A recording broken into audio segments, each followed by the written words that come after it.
Hi, I'm Jackie Tantillo, and this is Should Have Listened to My Mother. The definition of narcissism, excessive interest in or admiration of oneself and one's physical appearance, or a narcissist, a person who has an excessive interest in or admiration of themselves. Is or was your mom narcissistic? Is she controlling, abusive, insecure? My guest is a professor, author, and renowned psychologist focusing on narcissistic relationships. Hello, Dr. Ramani, and welcome to Should Have Listened to My Mother. Well, thank you for having me. How are you today? I'm great. Now, you are originally a Jersey girl, aren't you? I'm originally a Jersey girl, yeah. I was born in Englewood, and I lived with my parents in West New York until I was, I think, like a year and a half, almost two, and then they moved to Connecticut. But you now are based in California. You have your practices out there. I'm in California, yeah. Wonderful. Jersey girl. I like it. I'm now a Jersey girl myself. Yep, that's right. You've quite accomplished career, and it is a complicated one, especially when it comes to the topic of mothers. And, you know, that one day that people supposedly make your mom special, Mother's Day, gets even more complicated. Did you go into this particular expertise because you experienced something of this behavior yourself? Not with my mother, I can say that actually. With family members, in intimate relationships, in workplaces, but interestingly, not with my mother. Well, so, that's good, right? Yeah, that was good. Yes, this is a devastating thing for people. I know this is a very complicated subject, but narcissism is a learned behavior? People who are narcissistic haven't always had an easy path, which is what makes this so much harder. Some of them have had histories characterized by trauma, chaos, neglect, abuse, and that kind of early history. Now, it doesn't have, most people who have those histories don't become narcissistic, but some do. And you can really pin it to not having safe, secure early attachments at that time, not having a sort of a space where they felt safe, not learning to soothe themselves. All of those things can be associated with adult narcissism. I always say that the story of narcissism is always a story you can tell backwards, but you can't tell forwards, meaning that I have worked with many clients in my career who had actually pretty horrific histories of abuse in childhood and are some of the kindest, most empathic human beings I've ever met. So it's not a slam dunk that somebody who has a rough start in life becomes difficult, antagonistic, narcissistic, call it what you will. Another way kids learn it is by watching their parents. A person who's a very entitled parent who walks the world like a human wrecking crew, who's rude to clerks, who is demanding, who is unpleasant. You know, they get on an airplane or go to a shop or something like that. They demand certain things from the child's teachers. They're the one who's yelling at the soccer coach. That's also something the child can mirror. Now, like we all know them, right? Yeah, we all know that. Or like the kind of obsessive, crazed pageant mom or something. But here's the thing, and this is where I say it's only a story you can tell backwards, not forwards. There are people who let you listen to this saying, I actually had that terrible parent in childhood, and I do everything in my power to not be that person. And are probably, again, some of the sweetest, kindest, most respectful people you'd ever want to meet. There's some belief that there's something around temperament, and temperament is sort of the biological part of our personality. It's sort of the very young child who's stubborn from the beginning or doesn't soothe easily or is really sort of always kind of jumping out of the seat like there's a fire under them all the time. Those kids who are often disruptive or difficult or behaviorally challenging, that we often do see that in people who end up becoming narcissistic adults. And it's oftentimes, I'm sorry, I was just thinking, and oftentimes it's because these are not easy kids to be with, and nobody really likes them. So I think they get a message from the world early on that they're annoying, and there's something about that temperamental style that probably puts them at risk for developing narcissism too. Just the fact that the kids are labeled annoying and difficult is hard enough to stomach because it's not a very healthy situation. Narcissism, this topic is so complicated, and we're only scratching the surface here. Dr. Ramani, I'm ready to hear about the role your mom played in your life. Could you tell us your mom's name? My mom's name is Sai, S-A-I. S is in sugar, S-A-I. Is she first-generation American or where? She's an immigrant. She immigrated from India. So she grew up in India and then immigrated here. Mm-hmm. And your dad or your fathers, they met when they were in India and then, or did they meet here in America? It was an arranged, my dad was already in the States and went back. It was an arranged marriage and then was introduced to her and they married. And how old was your mom when she got married? 17. Wow.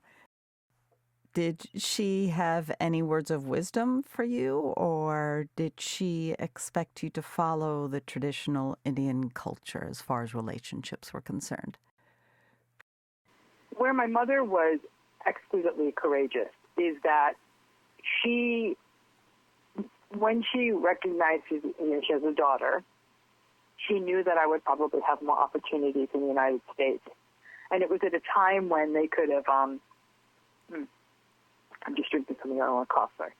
It was at a time when definitely I would have had more opportunities here.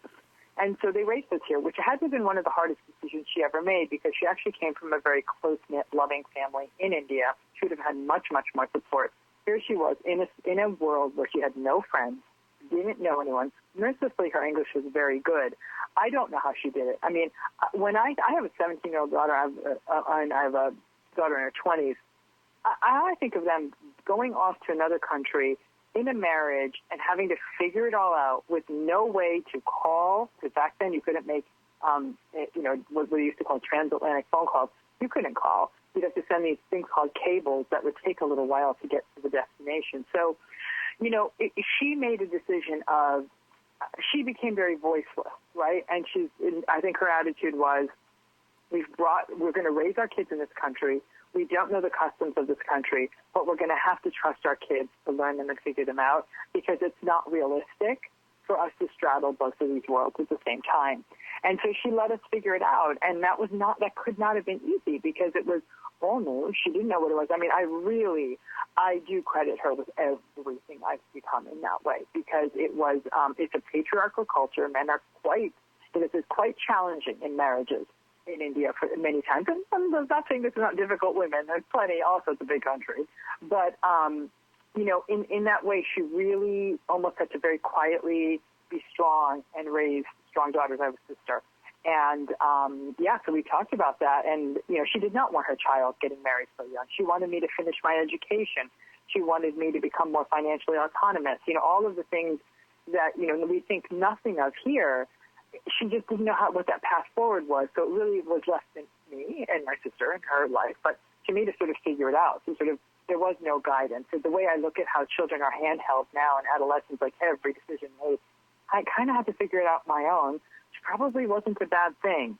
And definitely tested my grit, my resilience, all of that. But, so we talked about it, and she just sort of decided it's not what she wanted for us. And so she really let us kind of guide our own destiny. But education was important, a good education. It was the only path forward. The one thing of my parents' immigration, sort of that string was education was it. It was the only way that a South Asian immigrant, from India, for example, was going to be able to make it in this country was by being educated. And so whether that was in medicine or whether that was in engineering or something, you had to get educated. It was the only, and that was nothing less than that was an option. So very strict about school, very strict about excelling at school.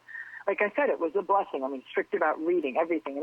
And my mother was a massive reader, so she brought in me a love of reading and a love of all things academic, and she was very interested in a variety of topics. And so, it was in that way, the conversations we'd have and all of that, she was very wise. And so, but education was everything. And she saw it as the only way forward for a woman. My mother actually went on after I was born and while she was pregnant with my sister, still trying to run a household in this world where she didn't really belong. She managed to get a master's degree here in the United States. And then went on to do some, in economics, actually. Wonderful. And she went on to do some teaching at the university level, and then she went on to have a nice career at Yale University, working in a variety of administrative and managerial positions. So, it's quite remarkable how, like I said, literally with, no base to start from, built a house, and kind of taught us to do the same. But education, it was a non-negotiable because for all Indian immigrants of that era, it was the only path forward. It was the only way, because we didn't have, for example, inherited wealth. We didn't have family businesses you could pass on. None of that existed. We had to find some way to hold, to have that toehold in the society, and that's what it was going to be. It was a racial thing too, though, right? She was concerned. Very much so. Yeah. Yeah, it was, because she thought both my parents, but my mother much more. She said, no one in this society is going to ever respect you. They don't want us here. And the only way you're ever going to get an ounce of respect is to have a title in front of your name. And they're like, that's why they wanted me. I ended up getting a PhD. I think they would have preferred I went to med school. But she said, at least then they have to address you in a way that commands some level of respect. Because she was very clear. She's like, nobody wants to see us. And so we're going to have to, you're going to have to find a way to garner that respect somehow. And that's why education was pushed at some level. It was the one thing that couldn't be taken away. So did she start this conversation when you were very young or when you were a teenager? Very young. Very young. I was about 5 years old. Wow. So it's just innate in you. So were you ever sneaking out your bedroom window at night going to a party? Nope, never, ever. Didn't drink my first drink till I was 21. So, and even then, not so much. But no, none of that. Like, I think my sister's a bit more of a handful, but I do think for me, I was so aware of the level of sacrifice. And there's not a day that doesn't go by. Many times people say, why do you work so hard? Why are you doing this? And I said, you know what I think it is? I think it's a grudge match between me and the world for every generation of women before me, and there's probably thousands of them who didn't have any opportunity. So to me, I feel like at some level I'm attempting to vindicate all of that, especially for my mother, who would have had a very robust career had she not gotten hamstrung by things like marriage. So I think it's very much an homage to every woman who ever came before me in my family, that failure wasn't an option, and I had to do good. I had to make change in the world. So that was, I was definitely raised with that, and it was clear to me I had freedom, she didn't. So I can't throw it away. Yeah, throw these away. Yeah, it's an honor and a privilege. Mm-hmm. Yeah, very much so. Yeah. And what kind of role did your maternal grandmother play in your life? Was she ever able to come over and live with you guys, or? For short periods of time, they were. There was definitely. It was a little bit easier at that time, with the policy in the United States for her to come and spend some time with my grandfather, and she would come from time to time. She, if anything, bless mine. I'm looking up to the skies as I say this. I'm sorry. We call Mama, the maternal grandmother was called Mama. She was probably a bit of a narcissist, to be honest with you. She was a pistol. She was a real pistol.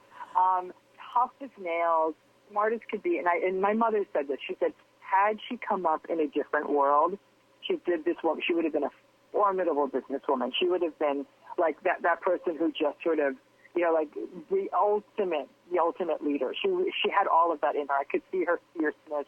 I remember going to the marketplace stalls in India with her as a child and watching her bargain the folks down like on all kinds of things. And it would get heated, and clearly she'd get her price, and that's how she was with everything. And even years later as an adult, I'd go to India, and she would sometimes travel, with us. And she would always like, oh, they're ripping you off. They know you're American. And she's like, you go hide in the car. I'm going to go bargain this. So she was that person. And to this day, when I bargain for anything, I feel her. I wish I was as good a negotiator as her. In her, I saw the absolute potency of a person who got completely thwarted by the system. She was incredibly smart. She was born ahead of the time. My mom's smart, yeah. She was born ahead of a time, and so, she was a pistol. And in fact, one of my daughters now really reminds me of her, like a real pistol.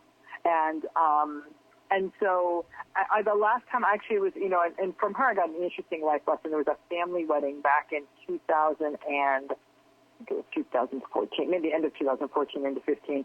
And, I knew she was getting older, and it was a real stretch for me, but I went to India and saw her and had a wonderful time with her. She died about 6 weeks later. So I felt so fortunate to have had that time as an adult to, not, sort of in that in-between zone when you're young and you don't quite appreciate it. But and that only reinforced for me, once again, somebody who lost voice and lost their power. But like I said, she was a handful. She was not an easy woman. And if you talk to my mother about her, she'll say, oh, no, not an easy woman. And so But I remember watching, one of my strong childhood memories is going to the bazaar, we called it in India, and watching her bargain, and really, and not quite clear what the heck was going on, but, and really missing her when I wasn't with her.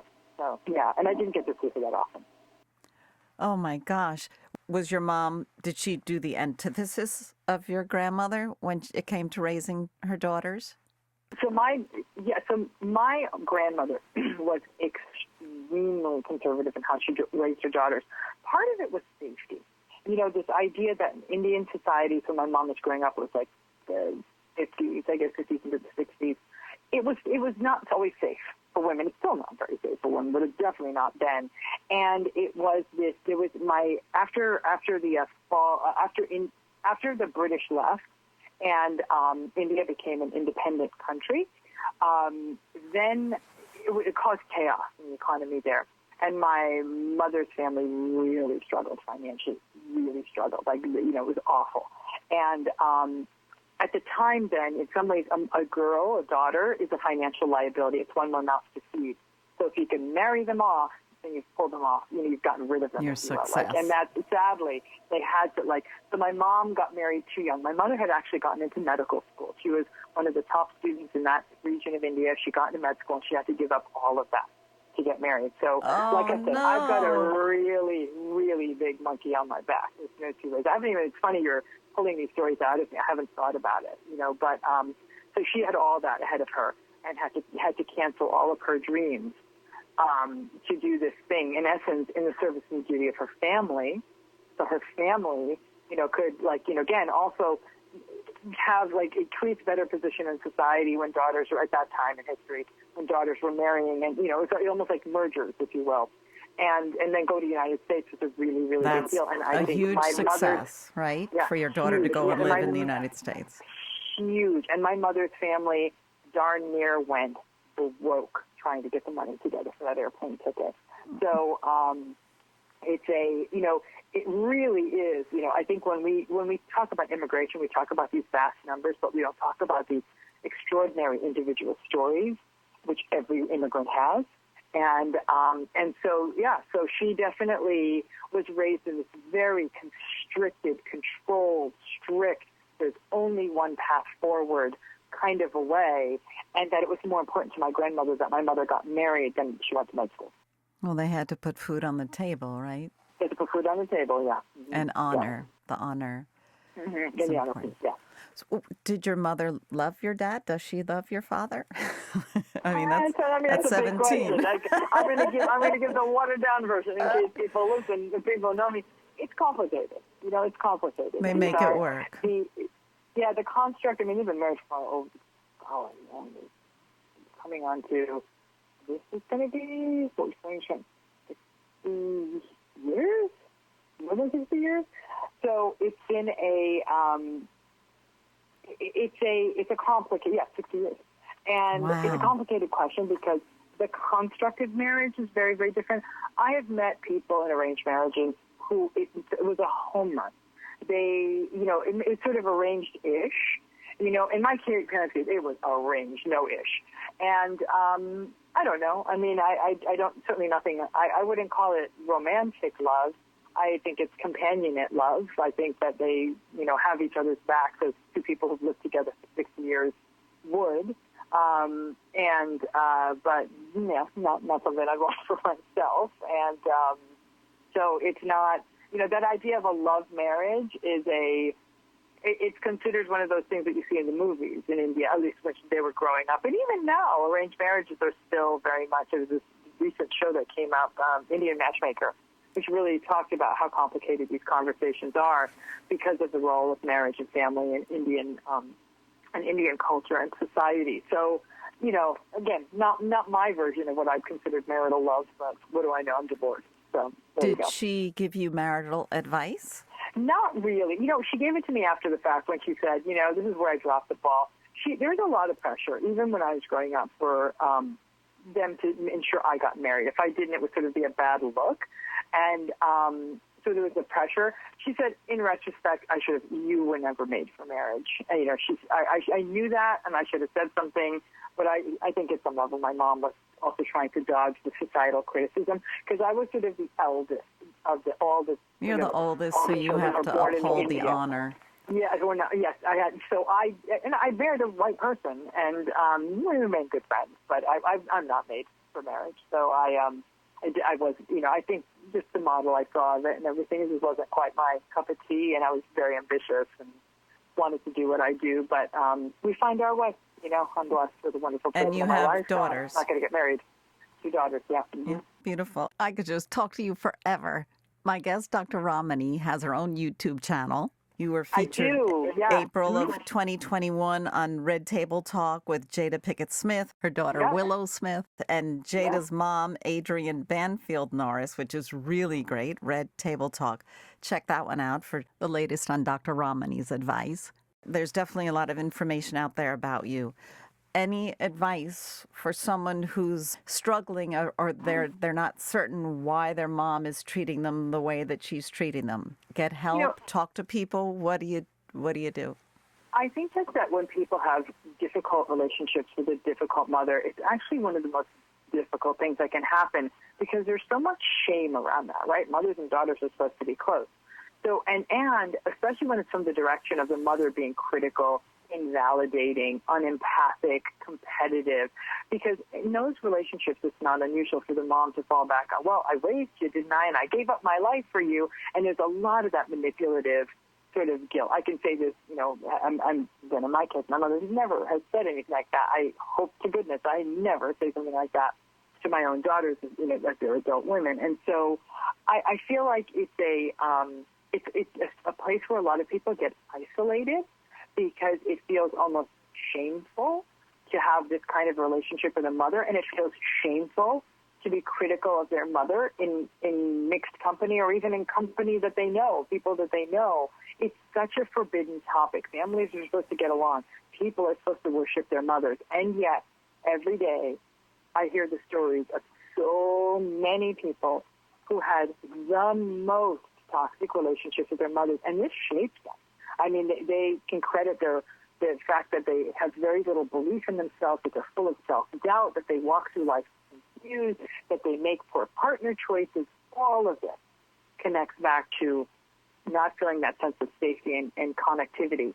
Although parenting models have changed and many, many more, we've seen 2 parents being involved in their children's lives in a much more equal way than we did maybe a generation or 2 generations ago. That's why that maternal relationship becomes, when it's the mother who's narcissistic, it's so powerful because that's often the person's kids were turning to its primary caregiver. And so that's the really, honestly, that's the challenge, is that for many people, they're like, this was supposed to be my safe space, and it wasn't. And sadly for them, this idea of a mother as selfish, those 2 things aren't supposed to be in the same sentence, but if the person has a narcissistic mother, they have the most selfish mothers who consistently choose for themselves and will even manipulate their kids and say, well, this is mommy's self-care. And I'm like, oh, my God, you're not doing anything for your child, and now you're trying to, throw your kid under the bus by saying you're not spending time with them is self-care. And so it gets these are moms who can really do a number on their kids and manipulate them through a lifespan. And then as those mothers get older, those very difficult narcissistic moms get older, now you may have a child who feels like, great, now I've got to take care of this person. And we do know these narcissistic patterns tend to get worse with age. So it could be an older parent who may actually be experiencing dementia, which can often make all of this much, much worse. And there can be a lot of ambivalence and a lot of anger and resentment after not getting what a person felt that they needed from a parent, and now having to turn around and make some massive sacrifices in the name of feeling obligated in terms of taking care of them. Very complicated territory. It is very complicated, but you don't have to let it ruin your entire life either, right? You can do this, can't you? The thing you need to know about narcissism is it's very rigid and it's very resistant to change. So the person who keeps waiting for the moment, I know, when this happens, they'll be proud of me. When I buy a house, when I get married, when I have a baby, when I make this much money, if I take them on a vacation.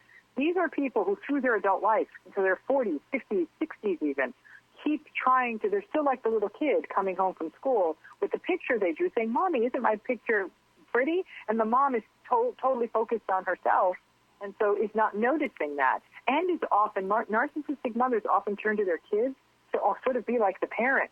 After a while, this kid is the one who's figuring out, like, okay, we need to make sure we have the lunch stuff, and got to make sure that my younger siblings this. Like, it really puts kids in a parentified role because narcissistic parents are so immature. So there's definitely that sense of, it's not going to change. That selfish mother when you were 5 is that same selfish mother when you're 65. But that narcissistic mom knows which child is, whether it's the empath or, because it's not every child, right? And we talked about this earlier, and we're just about out of time. So, but the mom knows which one to clutch and grab onto. Right. They absolutely do. And that's what I'm saying. That's the manipulativeness, turning their children into instruments to meet their needs. And so because if you armed with the knowledge that this pattern isn't going to change, you stop jumping through hoops for them. And then I say to people, listen, I've worked with people who cut their mothers off entirely, saying, I want nothing for you to do. You've caused so much harm. These are mothers who will actually financially prey on their kids, throughout their adulthood too. And some people say, you know what, I have a very remote relationship with my narcissistic mother. Some people will say, I got burned. I thought now that she's a grandmother, it'll change. And then they behave the same way with the grandchildren. And so it really is a mixed bag. And I think more than anything, it's really about having realistic expectations, radical acceptance that this won't change, and set some really cement boundaries.